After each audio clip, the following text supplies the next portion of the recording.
بسم الله الرحمن الرحيم. الحمد لله رب العالمين، والصلاة والسلام على سيد الأنبياء والمرسلين. قال الله تعالى وتبارك في القرآن المجيد والفرقان الحميد. بسم الله الرحمن الرحيم.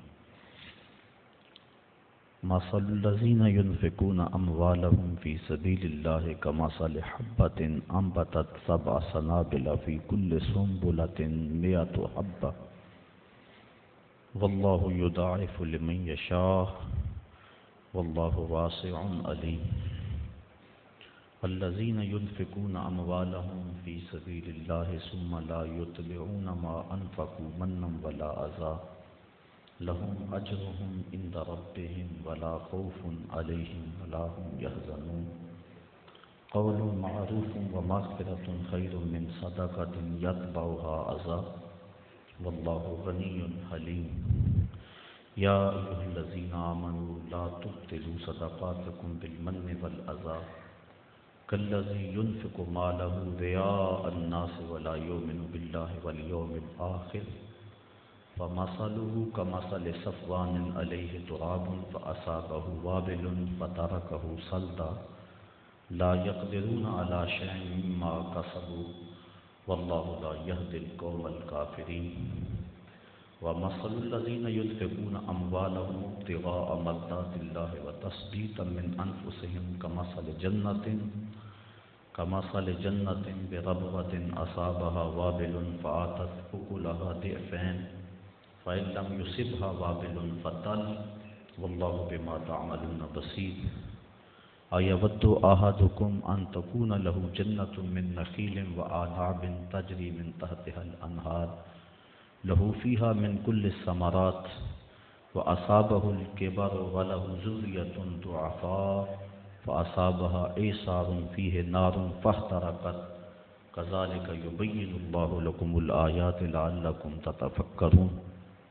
يا أيها الذين آمنوا أنفقوا من طيبات ما كسبتم ومما أخرجنا لكم من الأرض ولا تيمموا الخبيث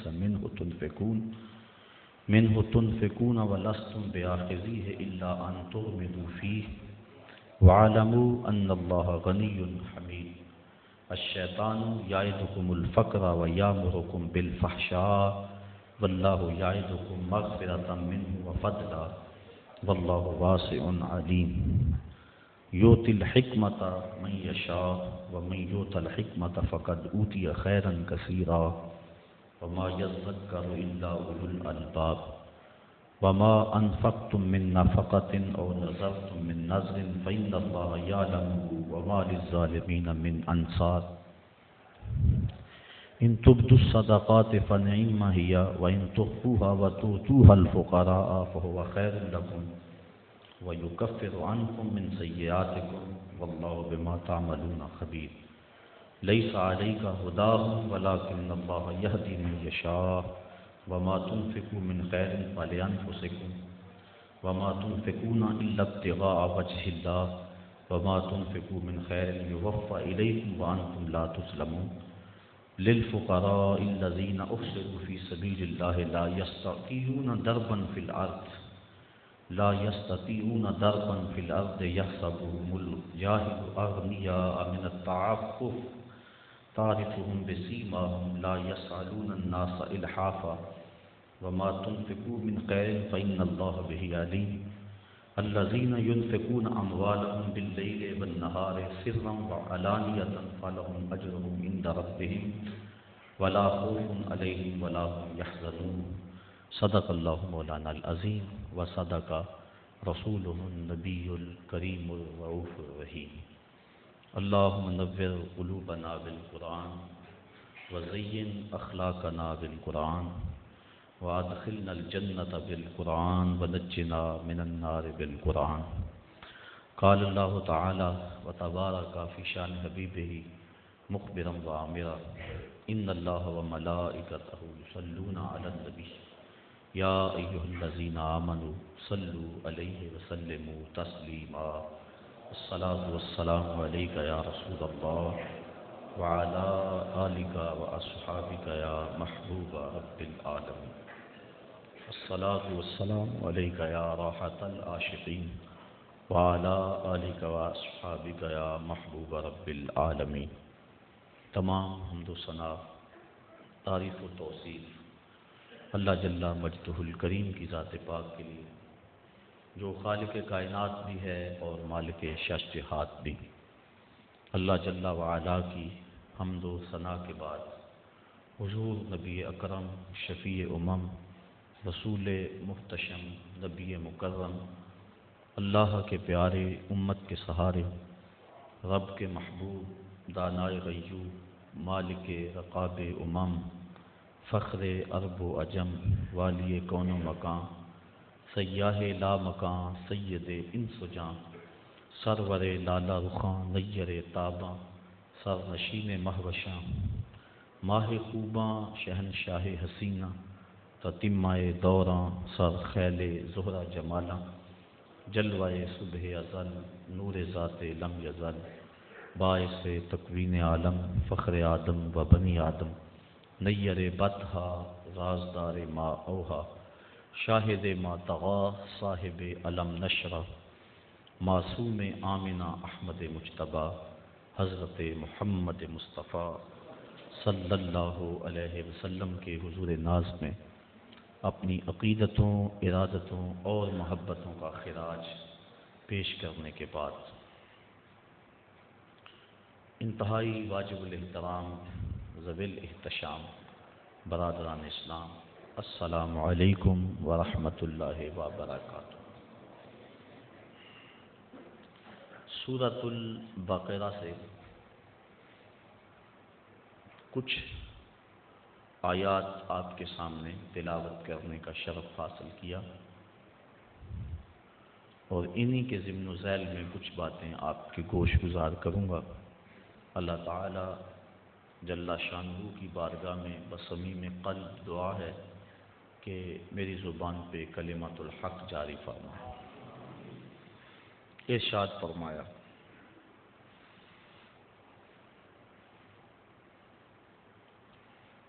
مثل الذین ینفقون اموالہم فی سبیل اللہ، ان لوگوں کی مثال جو اپنے مال اللہ کی راہ میں خرچ کرتے ہیں، کا مثل حبۃ، ایک ایسے دانے کی طرح ہے، انبتت سبع سنابل، جس نے 7 بالیں اگائیں، فی کل سنبلۃ مئۃ حبۃ، اور ہر بال میں 100 دانے ہیں، واللہ یضاعف لمن یشاء، اللہ جس کے لیے چاہے بڑھا دے، دگنا کر دے، واللہ واسع علیم، اور اللہ تعالی وسعت اور علم والا ہے۔ راہ خدا میں مال خرچ کرنے کی ترغیب دی گئی اور ایک مثال کے ساتھ سمجھایا گیا، جس طرح زمین کی کوکھ میں کسان بیج رکھتا ہے، پھر اس سے 7 بالیں اگتی ہیں، اگاتا تو اللہ ہے، یہاں دانے کی طرف اگانے کی نسبت کی گئی، یہ نسبت مجازی ہے، تو ہر بال میں 100 دانے، ایک بویا 700 مل گئے۔ اسی طرح اللہ کی راہ میں ایک خیرات کرو گے، اللہ 700 عطا فرمائے، اور فرمایا اگر وہ چاہے تو اس سے بھی بڑھا دے۔ قرآن مجید نے مختلف مقامات پر راہ خدا میں خرچ کرنے کے اجر و ثواب کا تذکرہ فرمایا۔ کہیں فرمایا کہ کوئی میرے راستے میں 1 لائے گا تو میں 10 گنا دوں گا، یہاں فرمایا کہ 700 گنا، اللہ چاہے تو اس کو بھی دوہرا کر دے، اس کو بھی 2 گنا کر دے، اور ایک تیسرے مقام پہ فرمایا کہ اس کی راہ میں خرچ کرنے والوں کو وہ بغیر حساب کے عطا فرماتا، کہیں فرمایا 10 گنا دیتا ہے، کہیں فرمایا 700 گنا دیتا ہے، کہیں فرمایا بغیر حساب کے دیتا ہے۔ تو علماء تفسیر فرماتے ہیں جو اس کی راہ میں حساب سے دے اللہ تعالیٰ اس کو حساب سے اس کا اجر دیتا ہے، اور جو اس کے راستے میں یوں ہی بے حساب دے اللہ اسے بھی بے حساب اجر عطا کرتا ہے۔ دوسری بات علماء فرماتے ہیں یہاں خلوص کی بات ہے کہ جتنا گڑ ڈالیں گے اتنا ہی میٹھا ہوگا، جس کا جتنا خلوص ہے اللہ اسے اتنا عطا فرمائے گا، کسی کو 10 گنا، کسی کو 700 گنا، اور جس کا خلوص بہت سارا ہے اللہ اسے بغیر حساب کے عطا فرماتا ہے۔ اور تیسرا قول مفسرین اس آیت کریمہ کی تشریح میں بیان فرماتے ہیں کہ یہ دینے والے کی کیفیت میں منحصر ہے کہ دینے والے کی کیفیت اور حیثیت کیا ہے۔ مثال کے طور پہ ایک شخص کروڑ پتی ہے، وہ راہ خدا میں ایک فقیر کو 2 روٹیاں دیتا ہے، اور ایک متوسط حیثیت کا مالک ہے وہ بھی راہ خدا میں 2 روٹیاں دیتا ہے، اور ایک جس کے پاس کل کائنات 2 روٹیاں ہیں اور کچھ ہے ہی نہیں، فقیر آ گیا اس نے بھی 2 روٹیاں دے دیں، تو دی تینوں نے 2 روٹیاں، لیکن ہر ایک کی حیثیت کا فرق ہے۔ تو پہلے کو اللہ 10 گنا دیتا ہے، دوسرے کو 700 گنا دیتا ہے، اور تیسرے جس نے ساری کمائی لٹا دی اللہ اس کو بغیر حساب کے عطا کرتا ہے۔ تو کہا جس طرح زمین میں تم کوئی بیج بو تو وہ 700 گنا اس کو اٹھاتے ہو، ایسے ہی میری راہ میں جو تم خرچ کرو گے میں 700 گنا تمہیں عطا فرماؤں گا، اور اللہ چاہے تو 2 گنا کر دیتا ہے۔ اللہ تعالیٰ جل شانہ نے یہاں راہ خدا میں خرچ کرنے کی مثال کھیتی باڑی سے دی۔ امام ترمذی نے روایت نقل کی ہے، آقا کریم علیہ السلام نے ارشاد فرمایا التمس الرزق فی خبایا الارض، اپنا رزق زمین کی تہوں سے تلاش کرو۔ تو علماء فرماتے ہیں کہ اس مثال سے یہ ثابت ہوا کہ کھیتی باڑی کرنا بڑی فضیلت والا کام ہے، اور امام قرطبی نے الجامع لاحکام القرآن کے اندر اس آیت کریمہ کی تشریح میں لکھا ہے کھیتی باڑی کرنا فرض کفایہ ہے، اگر ساری قوم یہ کام چھوڑ دیتی ہے تو حاکم کے اوپر لازم ہے کہ وہ کچھ لوگوں کو مجبور کرے کہ وہ کھیتی باڑی کریں، یہ فروض کفایہ میں سے ہے۔ الذین ينفقون اموالهم فی سبیل اللہ، وہ لوگ جو اپنے اموال اللہ کی راہ میں خرچ کرتے ہیں، ثم لا یتبعون ما انفقوا، پھر جس کو خرچ کیا اس کا پیچھا نہیں کرتے، منم ولا اذا، احسان جتلا کر اور نہ اذیت دے کر، جو راہ خدا میں دے دیا سو دے دیا، یہ نہیں کہ اس کے اوپر احسان جتلا کر اپنا کیا دھرا برباد کر لیں۔ من اور اذا ان دونوں چیزوں سے منع کر دیا گیا، احسان بھی نہ جتلایا جائے، اذیت بھی نہ دی جائے، اذیت ذہنی طور پہ بھی کسی کو شاک نہ پہنچایا جائے کہ اس کو کہیں کہ جناب یہ اس کے پاس اب اتنی دولت ہے، ہمارے گھر سے اس کو جاگ لگی تھی، اس کو کوئی پوچھنے والا نہیں تھا، ہم نے مدد کی اس کی، تو یہ اس کو اذیت دینے کے مصادف ہے۔ بلکہ حضرت زید بن اسلم رضی اللہ تعالی عنہ فرماتے ہیں کہ جب کسی کو تم نے خیرات دی ہو اور وہ تمہیں بازار میں راستے میں ملے اور آپ اس کو السلام علیکم کہیں تو وہ اس میں بھی ثقل اور بوجھ محسوس کرتا ہو تو کہا اس سے ترک کر دینا چاہیے سلام کہنا بھی، کہ یہ بھی اس کی اذیت کا باعث ہوگا۔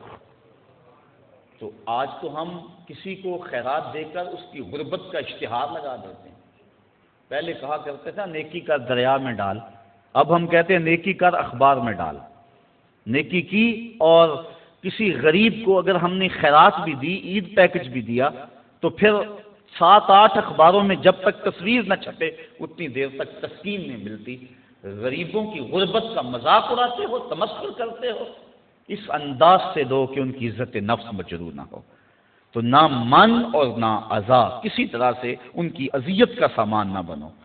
لہم اجرہم عند ربہم، وہ لوگ جو اذیت اور احسان جتلائے بغیر خیرات کرتے ہیں ان کا اجر اللہ کے ہاں ہے، اور نہ انہیں کوئی خوف ہے اور نہ وہ غمگین ہوں۔ قول معروف ومغفرۃ خیر من صدقۃ یتبعها اذی، اچھی بات کہہ دینا اور درگزر کرنا اس خیرات سے بہتر ہے جس کے پیچھے اذیت لگی ہو۔ اگر تم کسی کو خیرات نہ دو بلکہ اچھا کلمہ کہہ دو، کلمہ خیر کہہ دو اور درگزر کر لو، تو یہ اس خیرات دینے سے بہتر ہے جس کے بعد اذیت لگ جائے اور تم اس کو اذا دو اور تکلیف پہنچاؤ۔ واللہ غنی حلیم، اور اللہ تعالیٰ غنی اور حلم والا ہے۔ یا ایھا الذین آمنوا، اے ایمان والو، لا تبطلوا صدقاتکم بالمن والاذی، ایمان والو اپنے صدقے کو باطل نہ کرو احسان رکھ کر اور ایذا دے کر، اذیت پہنچا کر۔ کالذی ينفق مالہ رئاء الناس، اذیت دینا اور احسان جتلانا یہ اس شخص کے صدقے کی طرح ہے جو اپنا مال لوگوں کے دکھاوے کے لیے خرچ کرتا ہے۔ ولا یؤمن باللہ والیوم الآخر، اللہ پر بھی یقین نہیں رکھتا اور پچھلے دن پر بھی یقین نہیں رکھتا۔ اس منافق کا خرچ کرنا اللہ کے ہاں اس کا کوئی اجر و ثواب نہیں ہے۔ تو جو اپنا مال اللہ کی راہ میں خرچ کرنے کے بعد جس کو مال دیا اس کو اذیت دیتا ہے یا اس کو جتلاتا ہے تو وہ ایسے منافق کے خرچ کرنے کی طرح ہے جو اللہ اور پچھلے دن پر یقین نہیں رکھتا، یعنی اس کو کوئی فائدہ نہیں ہے۔ تو ریاکاری کے لیے خرچ کیا گیا مال، اس کی مثال اللہ تعالیٰ نے دی کہ فَمَثَلُهُ كَمَثَلِ صَفْوَانٍ، اس کی مثال ایک ایسے چٹیل پتھر کی طرح ہے، ایسے چٹان کی طرح ہے، علیہ تراب، جس کے اوپر مٹی پڑی ہو، فَأَصَابَهُ وَابِلٌ، تو اس پر زوردار پانی پڑے می برسے، فَتَرَكَهُ صَلْدًا، تو اس کو بالکل چٹیل پتھر چھوڑ دے۔ اب مٹی پڑی تھی، لگتا تھا اس کے اوپر کچھ اگے گا، لیکن جب بارش پڑی تو وہ ساری مٹی اس سے اتر گئی اور بالکل پتھر کا پتھر رہ گیا اور اس کے اوپر کوئی چیز نہ رہی۔ تو جو ریاکاری کے لیے عمل کیا جاتا ہے اس کو اس مثال سے بیان کیا گیا کہ اس کی ذات پتھر کی طرح ہے اور جو عمل کیا وہ مٹی کی طرح نظر آ رہا ہے، اور کل قیامت کا دن موسلادھار بارش کی صورت میں ہے اور اس سے وہ عمل ختم ہو جائے گا، اور جب وہ دیکھے گا تو اس کے پلے کوئی عمل نہیں ہوگا۔ جس طرح چٹیل چٹان ہے اور اس کے اوپر کچھ نہیں ہے، تو وہ اپنے نامہ اعمال کے اندر ریاکاری کے لیے جو عمل کیا گیا ہے وہ اس کو نہیں دیکھے گا، اور دیکھے گا کہ بالکل اس کا نامہ اعمال صاف پڑا ہوا ہے اور وہاں کچھ بھی موجود نہیں ہے۔ وہ گمان کرتا تھا میں نے یہ کیا یہ کیا یہ کیا، لیکن یہ بھول گیا تھا کہ سب کچھ ریاکاری کے لیے کیا، لوگوں کے دکھلاوے کے لیے کیا۔ تو کل قیامت کے دن نامہ اعمال میں وہ نیکیاں تلاش کرے گا تو وہ نیکیاں نہیں ملیں گی۔ ریاکاری کو شرک اصغر کہا گیا، کسی عمل کو شرک نہیں کہا گیا ریاکاری کے علاوہ، یہ چھوٹا شرک ہے۔ اللہ کے علاوہ کسی اور کی رضا جوئی کے لیے، کسی اور سے داد لینے کے لیے، کسی اور سے نفع حاصل کرنے کے لیے بندہ عمل کرتا ہے، تو اس کو شرک کہا گیا۔ حدیث میں آتا ہے کل قیامت کے دن ایک شہید، ایک عالم قاری اور ایک سخی، تینوں کو اللہ کی بارگاہ میں پیش کیا جائے گا اور وہ اپنے اچھے اعمال کی اللہ سے جزا چاہیں گے۔ شہید کہے گا میں نے اپنی جان جیسی متاع عزیز تیری بارگاہ میں قربان کر دی۔ اللہ تعالیٰ ارشاد فرمائے گا تو نے اس لیے جان قربان کی کہ لوگ تجھے بہادر کہیں، 100 لوگوں نے کہہ لیا میرے لیے تو نے جان قربان نہیں کی، لہٰذا میرے ہاں تیرا کوئی اجر نہیں ہے۔ پھر عالم کہے گا میں نے تیرا قرآن پڑھا، لوگوں کو سنایا، ساری زندگی خدمات دین کرتا رہا۔ اللہ تعالیٰ ارشاد فرمائے گا کہ تو نے اس لیے کیا کہ لوگ تجھے داد دیں، تیری شہرت ہو، تیری عزت بڑھے، وہ بڑھ گئی۔ دنیا نے تجھے بڑا پروٹوکول دیا، بڑا اعزاز دیا، بڑی تکریم دی، میرے لیے تو نے یہ سب کچھ نہیں کیا تھا، لہٰذا میرے ہاں تیرا کوئی اجر نہیں ہے۔ پھر اس کے بعد سخی پیش ہوگا، عرض کرے گا مالک میں نے اپنی دولت تیری بارگاہ میں پیش کر دی۔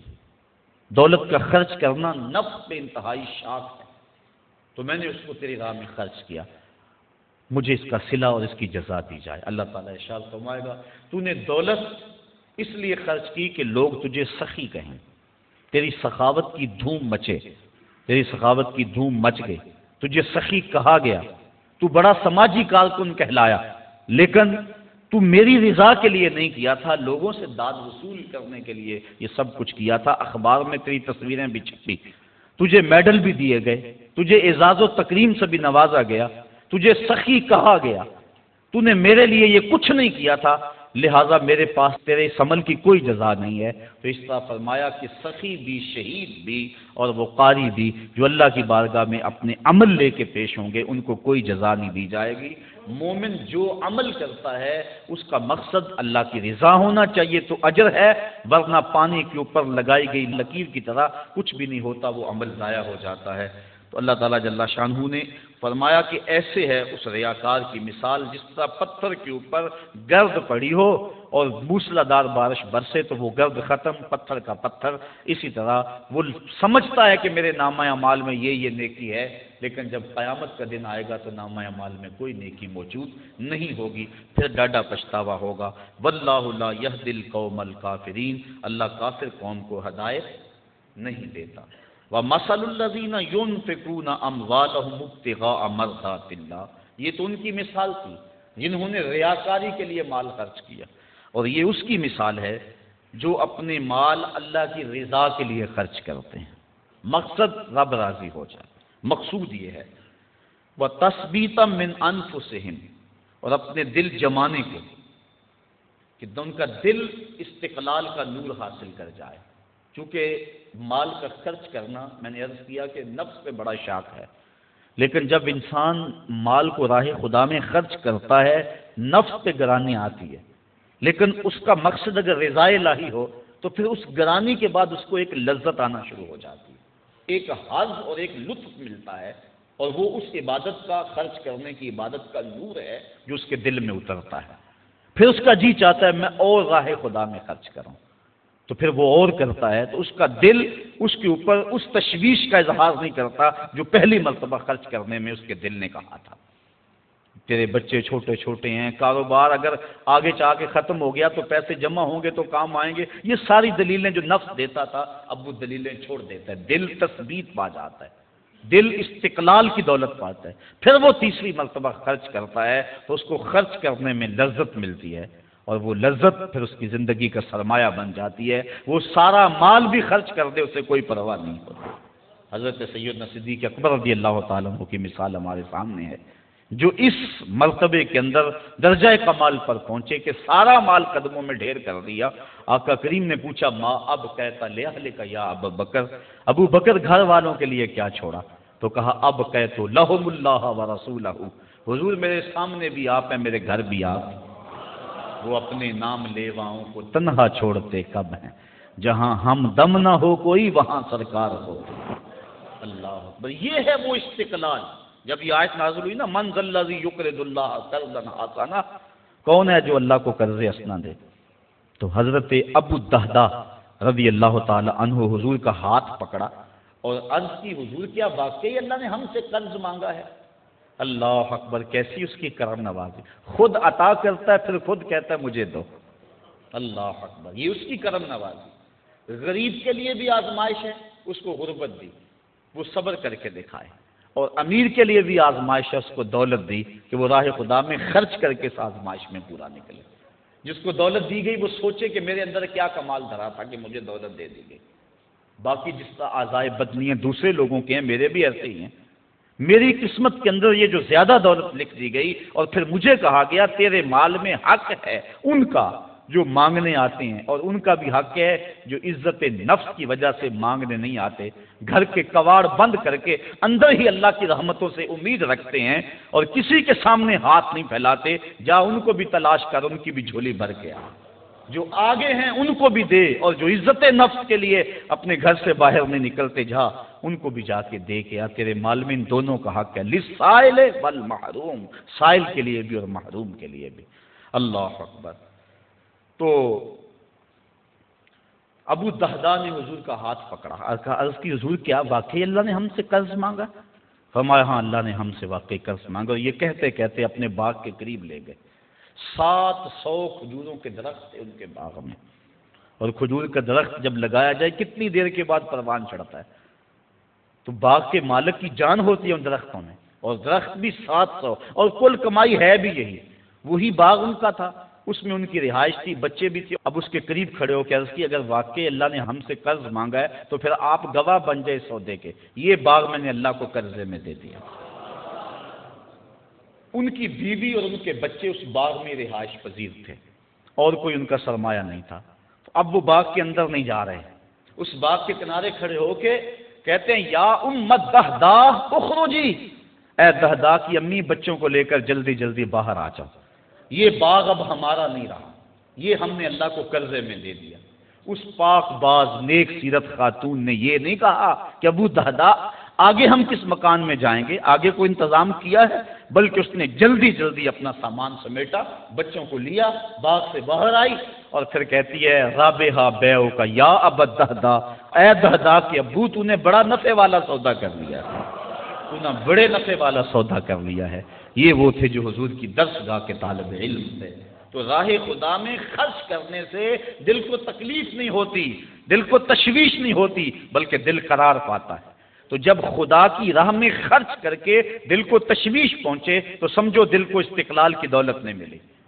اور جب راہ خدا میں خرچ کر کے سکون کے قافلے اترنے شروع ہو جائیں اور روح رقص کرنے لگے اور باطن میں کیفیات اور نور و نکھت کی بارش ہونے لگے تو سمجھ لو کہ میری خیرات میرے مالک نے قبول فرما لی اور یہ میں نے خالص اس کی رضا کے لیے ایسا کیا تھا. تو کہا کہ وہ لوگ جو اپنے مال اللہ کی رضا کے لیے وَتَثْبِيتًا مِّنْ أَنفُسِهِمْ اور اپنے دل کے استقلال کے لیے، اپنے دل کو ثابت کرنے کے لیے، جمانے کے لیے خرچ کرتے ہیں.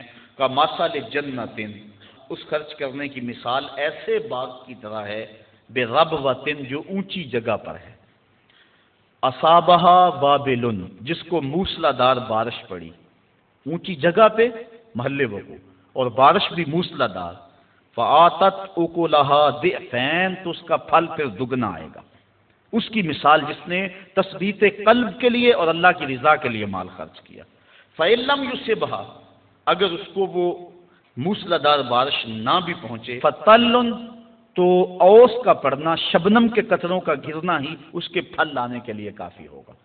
کیونکہ وہ ایسے پوائنٹ پہ باغ اگا ہوا ہے، ایسی اونچی جگہ پہ اگا ہوا ہے، وہ بھی اس کے لیے کافی ہو جائے گا. واللہ بما تعملون بصیر اور جو تم عمل کرتے ہو اللہ اسے دیکھ رہا ہے، اسے پتہ ہے کون کس نیت سے اس کی راہ میں پیش کر رہا ہے. اَیَوَدُّ أَحَدُکُمْ أَن تَکُونَ لَهُ جَنَّةٌ مِّن نَخِیلٍ وَأَعْنَابٍ تَجْرِی مِن تَحْتِہَا الْأَنْہَارُ. اب پھر اس کی مثال پیش کی جانے لگی ہے جو ریاکاری کے لیے اپنے عمل کو، اپنے مال کو پیش کرتا ہے، مال بھی ہاتھ سے گوایا اور فائدہ بھی کچھ نہ کی. اس کی مثال دی. کیا تم میں سے کوئی یہ پسند کرتا ہے؟ یہ استفہام انکاری ہے، یعنی کوئی پسند نہیں کرتا. کیا ان تکون لہ جنتن کہ اس کا ایک باغ ہو، من نخیل وعناب کھجوروں کا اور انگوروں کا، تجری من تحتها الانہار اس باغ کے نیچے نہریں بہتی ہوں، پانی بھی وافر ہو، لہو فیہا من کل الثمرات اور اس شخص کے لیے اس باغ میں ہر طرح کا پھل موجود ہو،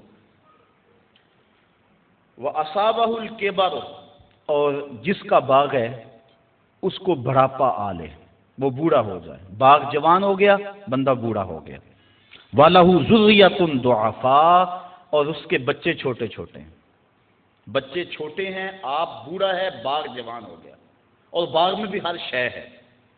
پھر کیا ہوا؟ فَأَصَابَهَا عِصَارٌ تو اس باغ میں ایک ہوا کا بگھولا داخل ہوا، فِيهِ نَارٌ جس بگھولے میں آگ تھی، فَاحْتَرَقَتْ تو وہ باغ جل گیا. بندہ بوڑھا ہے، بچے چھوٹے ہیں، باغ پروان چڑھا ہوا تھا اور ایسی آگ آئی کہ باغ جل گیا. بتائیے اس شخص کی حالت کیا ہوگی؟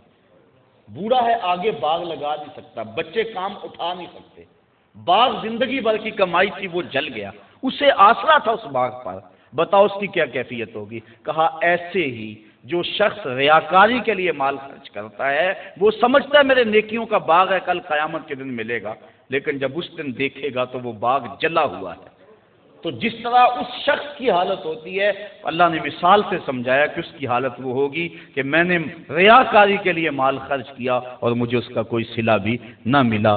کذالک یبین اللہ لکم الآیات لعلکم تتفکرون اللہ تعالیٰ اسی لیے اپنی نشانیاں بیان کرتا ہے تمہارے لیے تاکہ تم غور و فکر کرو. ایک درہم بھی خرچ کرنے لگو تو دیکھو کہ دل میں ریا تو نہیں آ رہی. بڑی محنت سے پیسہ کمایا جاتا ہے، خون اور پسینے کی کمائی ہوتی ہے اور اس کو یوں ہی نہ اڑا دو. بلکہ تم نے مال جیسی متاع وارنی ہے اس کے راستے میں، تو پہلے اپنے دل کو مخلص کر لو، خلوص کے ساتھ 1 درہم بھی دو گے تو اللہ وہ بھی قبول فرمانے والا ہے۔ اس لیے ایسا نہ ہو کہ تم سب کچھ برباد کر بیٹھو۔ یا ایھا الذین آمنوا، اب پہلی بات یہ ہے کہ خلوص سے خرچ کیا جائے۔ ان آیات کے اندر ریا سے بچنے، من و اذا سے بچنے، یعنی نہ دکھلاوے کے لیے عمل کرے، راہ خدا میں خرچ کرے، نہ احسان جتلانے کے لیے خرچ کرے، اور نہ ہی خرچ کرنے کے بعد جس کو دیا اس کو کوئی کسی قسم کی اذیت پہنچائے، ذہنی اذیت بھی اس کو نہ دے۔ اور اب جو خرچ کر رہا ہے یہ اگر کیفیات ہو گئی تو اب خرچ کر رہا ہے تو خرچ کرے کون سا؟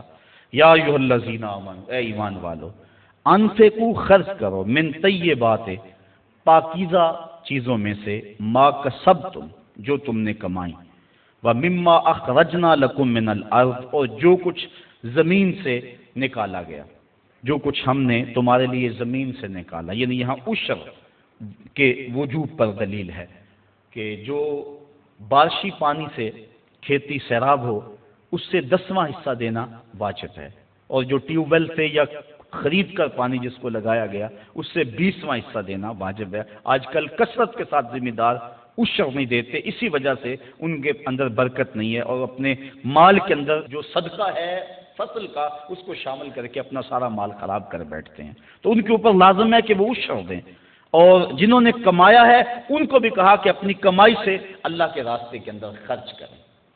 اب ذرا غور فرمائیں کہ اس کو کہا من طیبات ما کسبتم، جو تم نے کمایا پاکیزہ چیزوں میں سے وہ راہ خدا میں دو۔ اس پاکیزہ کی تشریح میں علماء فرماتے ہیں 3 چیزیں، ایک تو عمدہ، دوسرا وہ پاک ہو، فی نفس ہی پاک ہو، مثال کے طور پہ مردار ہے، اس کو راہ خدا میں خیرات کرنا چاہو تو خیرات نہیں ہوگی کیونکہ وہ پلید ہے۔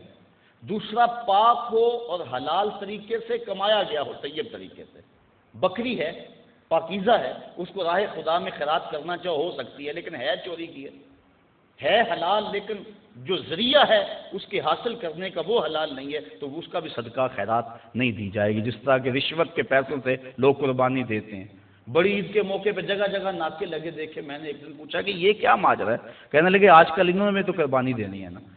تو وہ قربانی جو کسی سے چھین کر یا کسی کا حق غصب کر کے یا رشوت لے کے یا 2 نمبر مال سے دی جائے تو وہ بھی قبول نہیں ہے۔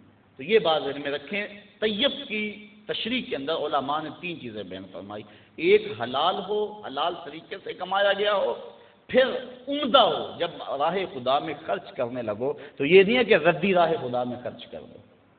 اللہ تعالیٰ نے آگے فرمایا وَلَا تَيَمَّمُوا الْخَبِيثَ مِنْهُ، تم خبیث چیز اس کی راہ میں دینے کا ارادہ نہ کرو، تنفقون کہ تم خرچ کرو اس کو، وَلَسْتُمْ بِآخِذِيهِ، حالانکہ تم اس خبیث کو خود لینا پسند نہیں کرو گے، الا ان تغمضوا فیہ، مگر اس کے اندر اگر تم چشم پوشی کر کے وہ لے لو تو وہ الگ بات ہے، لیکن کھلی آنکھوں سے تم اس کو قبول کرنے کو تیار نہیں ہوگے۔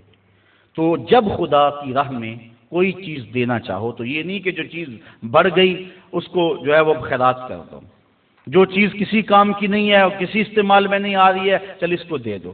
کہا جب اس کی راہ میں دینا چاہو تو عمدہ کا قصد کرو، بلکہ اللہ تعالیٰ نے 4 پارے کے آغاز میں فرمایا لن تنالوا البر حتى تنفقوا مما تحبون، اتنی دیر تک تم نیکی کی روح کو نہیں پہنچ سکتے جب تک اس مال سے خرچ نہ کرو جس کو تم خود پسند کرتے ہو۔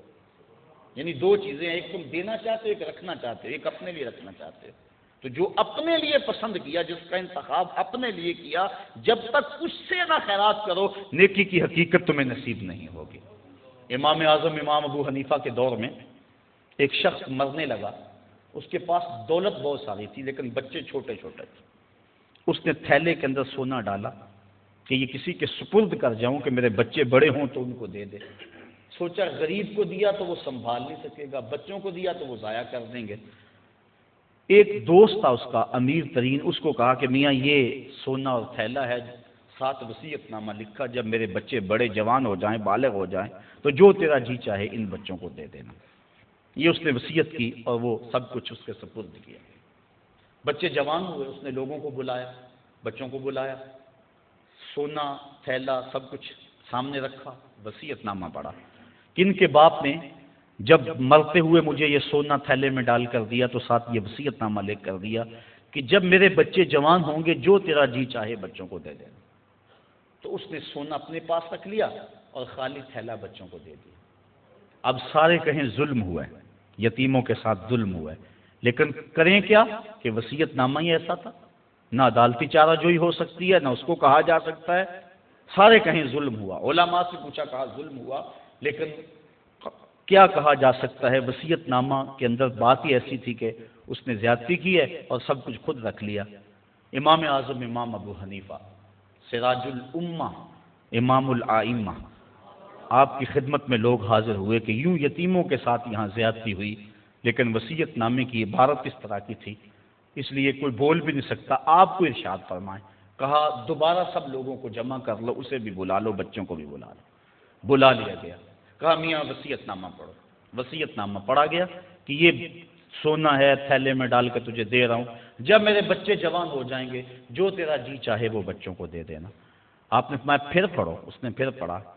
کہا اب تم بتاؤ کہ تمہارا جی سونے کو چاہ رہا ہے یا تھیلے کو چاہ رہا ہے؟ اس نے کہا میں تو سونا رکھنا چاہتا ہوں. کہا وصیت نامہ پڑھو. وصیت میں ہے جب بچے جوان ہوں گے جو تیرا جی چاہے وہ بچوں کو دے دینا. اب تیرا جی تو سونے کو چاہ رہا ہے اور وصیت میں لکھا بھی یہ ہے کہ جو تیرا جی چاہے وہ بچوں کو دے دینا، لہذا سونا دینا، بچوں کو تھیلا رکھ خود. تو امام اعظم نے اس طرح ان یتیموں کی مدد فرمائی تو کہا لن تنالوا البر حتی تنفقوا مما تحبون، تم اتنی دیر تک نیکی کی حقیقت کو نہیں پہنچ سکتے جب تک اس کو تم اللہ کی راہ میں خیرات نہ کرو جس کو تم خود پسند کرو. اللہ مما تحبون، تو انسان اس کو راہ خدا میں خیرات کرے جس کو خود پسند کرتا ہے. اور آگے فرمایا وَاعْلَمُوا، اور جان لو ان اللہ غنی حمید، اللہ غنی بھی ہے اور سراہا ہوا بھی ہے. اسے تمہارے مالوں کی ضرورت نہیں ہے، وہ ان غریبوں کو خود بھی تو دے سکتا تھا نا. تمہاری ڈیوٹی لگائی کہ تم دینا، وہ خود بھی تو دے سکتا تھا، لیکن یہ تمہاری آزمائش، ان کی آزمائش اور تمہاری آزمائش. اب دیکھتے ہیں کون اپنی آزمائش میں پورا نکلتا ہے. الشیطان یعدکم الفقر ویامرکم بالفحشاء، شیطان تمہیں اندیشہ دلاتا ہے محتاجی کا. اگر تم نے اللہ کی راہ میں دیا تو تم محتاج ہو جاؤ گے، تمہارے پاس اتنی دولت نکل جائے گی. وَيَأْمُرُكُمْ بِالْفَحْشَاءِ، اور تمہیں بے حیائی کا حکم دیتا ہے. بے حیائی سے یہاں مراد علماء تفسیر فرماتے ہیں بخل ہے، کنجوسی ہے. اور کنجوسی کو بے حیائی اس لیے کہا گیا کہ اس سے بڑی کیا بے حیائی ہوگی کہ غریب نانے شبینہ کو ترستا ہو اور امیر دولت کو سنبھال کے بیٹھ جائے. یہ بے حیائی نہیں ہے تو اور کیا ہے؟ وہ کیا کسی نے کہا تھا گندم امیر شہر کی ہوتی رہی خراب، بچی مگر غریب کی فاقوں سے مر گئی. تو اس سے بڑی بے حیائی کیا ہوگی کہ ایک گھر میں گھی کے چراغ جلتے ہوں، ایک گھر کے اندر فضول خرچیوں پر مال لڑھائے جا رہے ہوں، اور دوسری طرف بیوہ کی یتیم بچیاں گھر میں بوڑھی ہو رہی ہوں اور کوئی ان کا رشتہ قبول نہ کرتا ہو کہ ان کے پاس دینے کے لیے کچھ نہیں ہے، اور ہم پیسے اڑا دیں اپنے نفس کی خواہش کے لیے جو ہے وہ لاکھوں روپے خرچ کریں اور اپنی گلی میں ان غریبوں اور یتیموں کا لحاظ نہ رکھیں. تو اس سے بڑی بے حیائی اور کیا ہو سکتی ہے؟ اس لیے اللہ تعالیٰ نے بخل کو جو ہے وہ فحشاء کے ساتھ تعبیر کیا کہ شیطان تمہیں بے حیائی کا حکم دیتا ہے. واللہ یعدکم مغفرۃ منہ وفضلا، اور اللہ تمہیں مغفرت کا اور اپنی جناب سے فضل کا وعدہ دیتا ہے. تم اس کی راہ میں خرچ کر کے تو دیکھو وہ تمہارے گناہوں کو معاف کر دے گا، اور جب تم اس کی راہ میں خرچ کرو گے تو اس کا فضل ہوگا، یعنی تمہارا مال کم نہیں ہوگا. عقل یہی کہتی ہے، شیطان بھی یہی وعدہ دیتا ہے. اکاؤنٹنٹ سے پوچھو تو وہ بھی کہتا ہے کہ اتنے خرچ کرو گے تو اتنے کم ہوں گے، کیلکولیٹر بھی یہی حساب دیتا ہے. لیکن اللہ کہتا ہے میں وعدہ دیتا ہوں فضل کا، تم خرچ کر کے دیکھو تمہارے مال بڑھا دوں. اور میں ایک مثال دیا کرتا ہوں، پرانے دور میں یہ ہم نے بھی دیکھا ہوا دور کہ کنویں سے پانی نکال کر کھیتوں کو ہم سیراب کیا کرتے تھے. پھر دیکھتے دیکھتے ٹیوب ویل آ گئے تو ان سے پانی ہم اپنے کھیتوں کو دینے لگے. وہ جو کنویں تھے ان کو باقاعدہ بند نہیں کیا، لیکن اب کہیں کوئی پرانا کنواں ہو تو وہاں جا کر دیکھو، ایک تو پانی بہت نیچے جا چکا ہے، دوسرا ڈول ڈال کر نکالو گے تو گندا ہو چکا ہے، سونگو گے تو بدبودار ہو چکا ہے۔ پانی وافر تھا، شفاف تھا، کثیر تھا، پاکیزہ تھا، لیکن اب وہی پانی نیچے بھی چلا گیا، نہ اس کی فراوانی رہی، نہ اس کی تازگی رہی، نہ اس کا وہ شفاف پن رہا۔ کیوں؟ اس لیے کہ جب وہ کنواں اپنا فیض باہر دیتا تھا، نیچے سے سوتے پھوٹتے تھے، جتنا لٹاتا تھا اللہ اور دے دیتا تھا۔ جب اس نے باہر دینا چھوڑ دیا، اللہ نے اس کو عطا کرنا چھوڑ دیا۔ اس لیے اس کی راہ میں دیتے جاؤ گے، اللہ خزانوں کے منہ تمہارے لیے کھول دے گا۔ تمہارے مال میں خدا کی راہ میں دینے سے کبھی کمی نہیں آئے گی۔ اگر کسی کا مال کم ہوا ہے، کاروبار لوگوں کے دیکھیں، ہم نے بڑے بڑے کاروبار ہوتے ہیں، بعد میں ختم ہو جاتے ہیں۔ تلک الایام نداولھا بین الناس، دن پلٹتے رہتے ہیں، آج اور کل کیفیت اور۔ اس کی وجہ یہ نہیں ہے کہ اس نے راہ خدا میں لٹایا تو اس لیے ایسا ہوا، اس کی وجہ اور ہے۔ اس لیے راہ خدا میں جتنا مرضی مال دو گے کم نہیں ہوگا، بلکہ اللہ تعالیٰ وعدہ دیتا ہے کہ تم اس کے راہ میں دو گے، تمہارا مال بھی بڑھا دوں گا اور تمہاری بخشش بھی فرما دوں گا۔ اللہ اکبر۔ یؤتی الحکمت من یشاء، یہ ساتھ ہی ذکر تھا مال کے خرچ کرنے کا، یہاں ذکر حکمت کا کر دیا۔ وہ جسے چاہے حکمت دے دیتا ہے۔ مطلب کیا؟ راہ خدا میں خرچ کرنے کا جذبہ، یہ بڑی دانائی کی بات ہے۔ وَمَن يُؤْتَ الْحِكْمَةَ فَقَدْ أُوتِيَ خَيْرًا كَثِيرًا، اور جس کو حکمت دی گئی اس کو بہت ساری بھلائی دی گئی۔ وَمَا يَذَّكَّرُ إِلَّا أُولُو الْأَلْبَابِ، اور نہیں نصیحت پکڑتے مگر عقل والے۔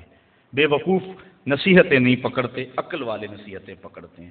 وَمَا أَنفَقْتُم مِّن نَفَقَةٍ أَوْ نَذَرْتُم مِّن نَذْرٍ، اور جو تم خرچ کرو یا کوئی نظر مانو، بے شک اللہ فَإِنَّ اللَّهَ يَعْلَمُهُ، بے شک اللہ اسے جانتا ہے۔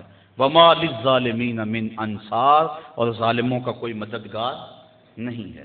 إِن تُبْدُوا الصَّدَقَاتِ فَنِعِمَّا هِيَ، اگر تم صدقے ظاہر کرو تو اللہ اسے جانتا ہے۔ فَنِعِمَّا هِيَ، تو وہ تمہارے لیے بہتر ہیں۔ وَإِن تُخْفُوهَا، اگر تم انہیں چھپا لو۔ وَتُؤْتُوهَا الْفُقَرَاءَ، اور غریبوں کو فقراء کو دو۔ فَهُوَ خَيْرٌ لَكُمْ، تو وہ بھی تمہارے لیے بہتر ہے۔ یعنی اگر تم صدقوں کو ظاہر کر کے دو تو یہ بھی بہتر، اگر چھپا کے دو تو یہ بھی بہتر۔ امام غازی تفسیر کبیر کے اندر اسی آیت کریمہ کے تحت 5-6 چیزیں بیان فرمائی کہ صدقہ کب چھپا کے دینا چاہیے اور کب ظاہر دینا چاہیے۔ گفتگو وہ لمبی ہے، میں ایک بات عرض کروں کہ اجازت چاہوں گا اور بات آگے بڑھاؤں گا۔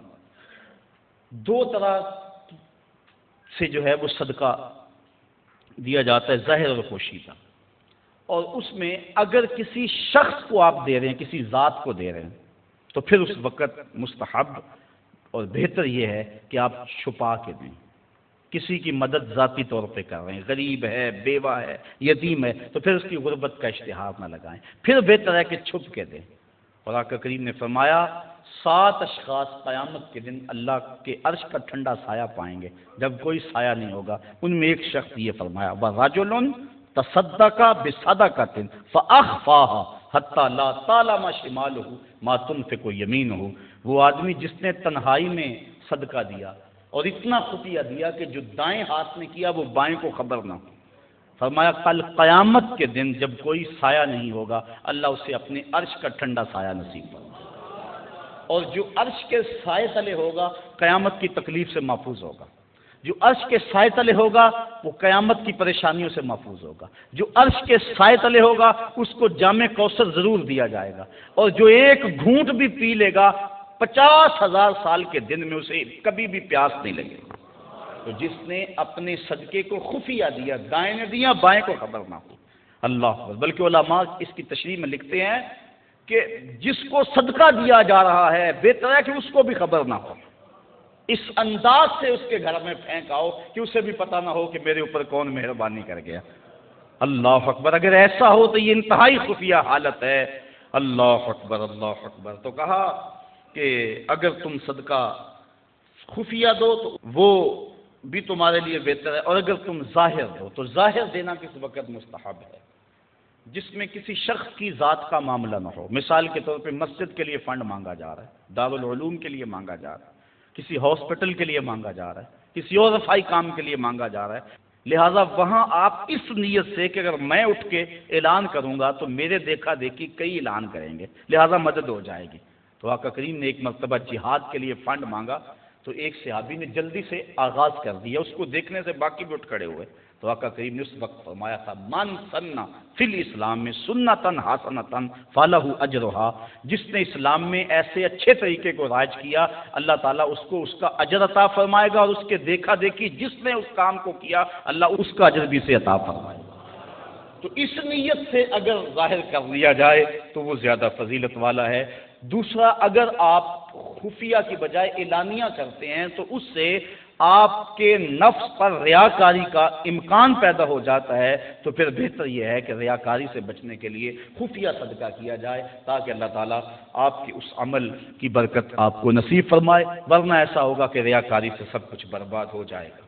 آگے ارشاد فرمائے وَيُكَفِّرُ عَنْكُم مِّن سَيِّئَاتِكُم، اگر تم اللہ کی راہ میں چھپ کے یا ظاہر صدقہ کرو گے تو اللہ کے نزدیک وہ بہتر ہے، اور وہ اس سے تمہارے گناہوں کو اتار دے گا، یعنی صدقہ دینے سے جو ہے وہ گناہ مٹتے ہیں۔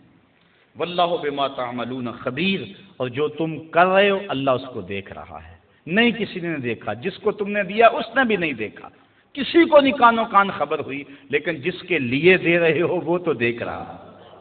اللہ اکبر۔ یہ اپنی اپنی نیت پر منحصر ہے کہ کس کی نیت کیا ہے۔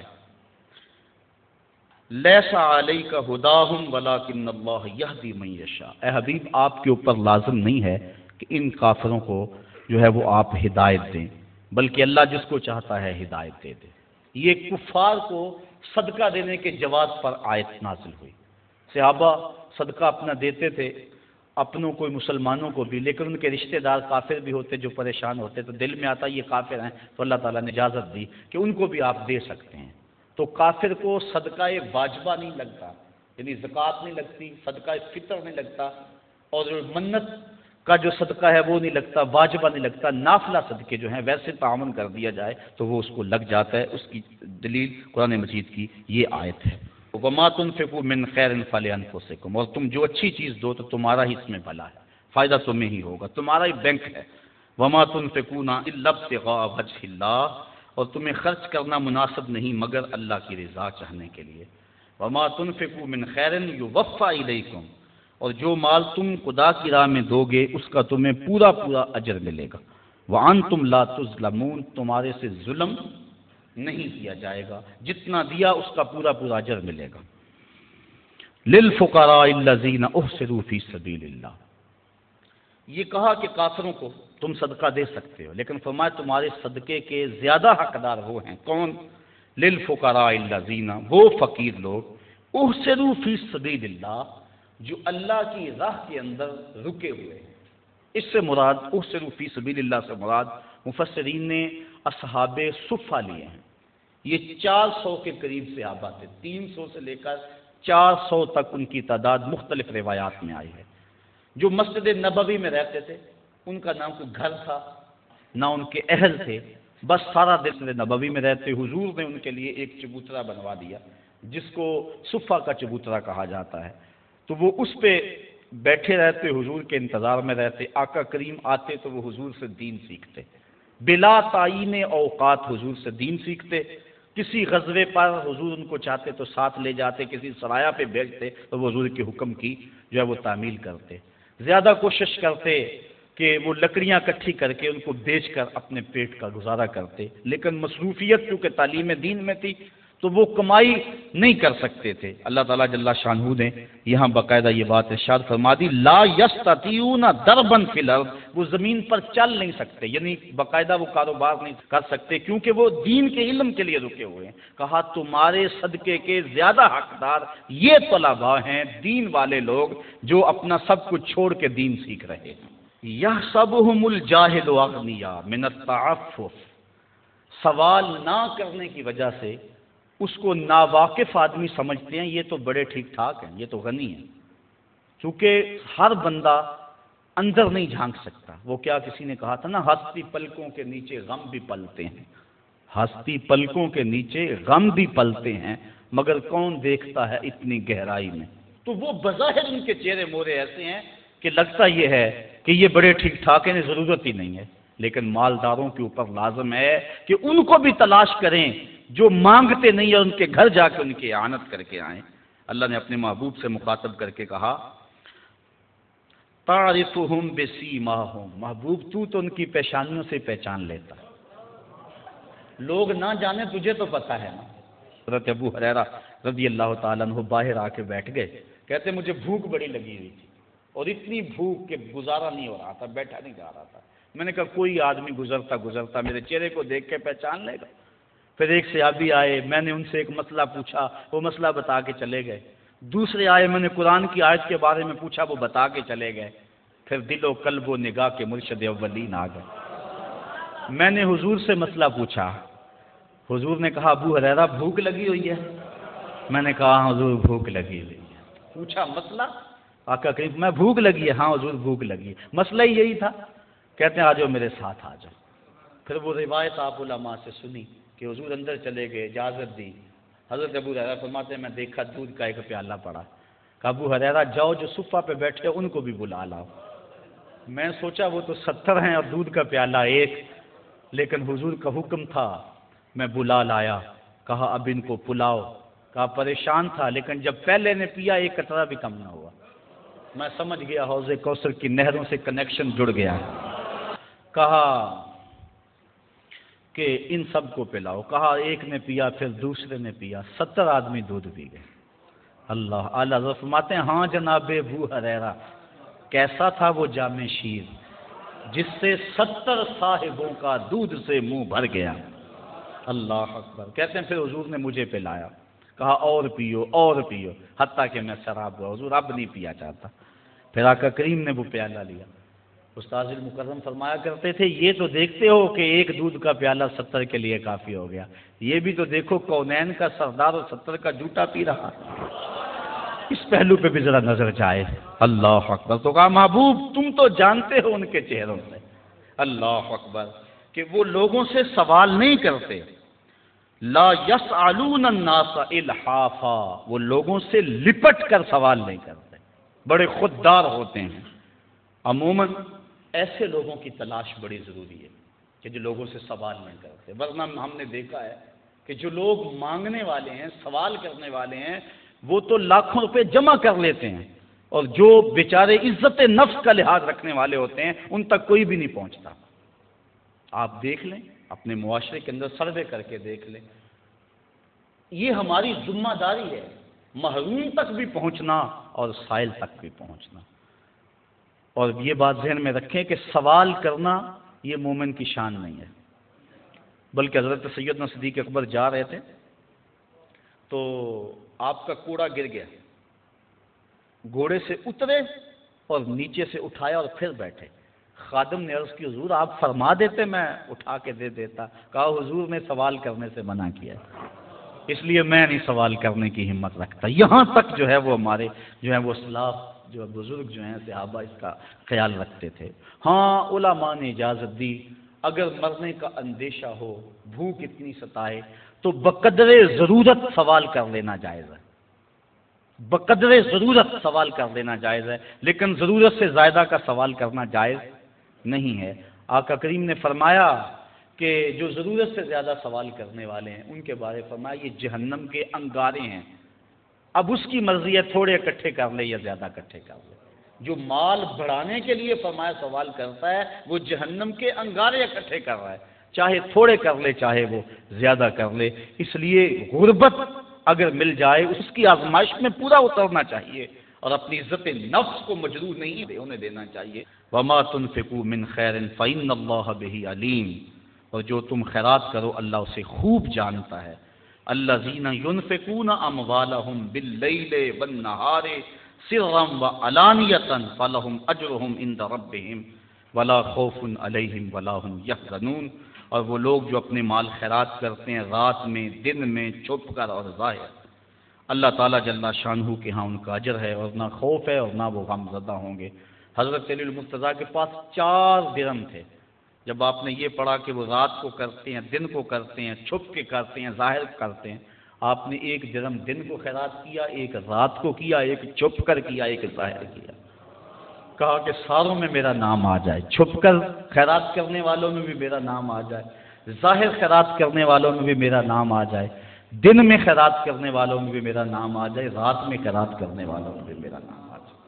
اللہ اکبر کہا، ان کا اجر ان کے رب کے ہاں ہے، ولا خوف علیہم ولا هم یحزنون، اور اللہ تعالیٰ جل شانہ ان کو یہ اجر دے گا کہ نہ ان پر کوئی خوف اور نہ ان پر کوئی غم ہوگا، قیامت کے دن وہ امن اور طمانینت میں ہوں گے۔